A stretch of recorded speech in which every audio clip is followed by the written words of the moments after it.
Il y a un peu plus de 2 ans, mon grand-père décède des suites d'une maladie de Parkinson. Et à l'enterrement, je me retrouve à observer ma grand-mère, mais je me rends compte qu'après l'enterrement, elle va se retrouver seule. Et je me fais cette promesse toute simple d'aller lui rendre visite une fois par mois. Seulement 4 mois plus tard, j'ai pas été lui rendre visite une seule fois. Alors oui, j'ai plein d'excuses, le boulot, j'ai pas le temps, le sport. Mais la réalité est là, et il faut que j'agisse. En voyage à ce moment-là, je décide avec mon épouse de prendre plein de photos, et on en sélectionne 3. Et on les envoie sous forme de carte postale à ma grand-mère.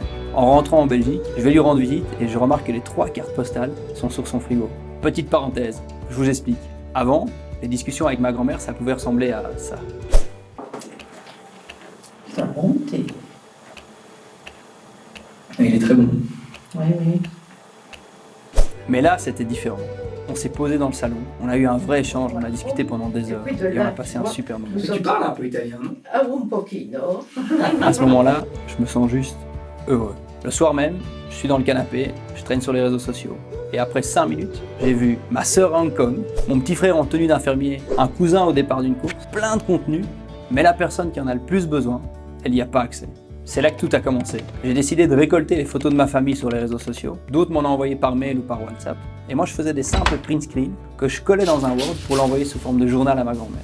Et là, improbable, j'ai reçu des coups de fil des amis de ma grand-mère qui voulaient que je leur crée leur journal. J'ai compris qu'il y avait un vrai besoin et que le plaisir que ma grand-mère ressentait en recevant son journal chaque mois pouvait être partagé par un tas d'autres familles.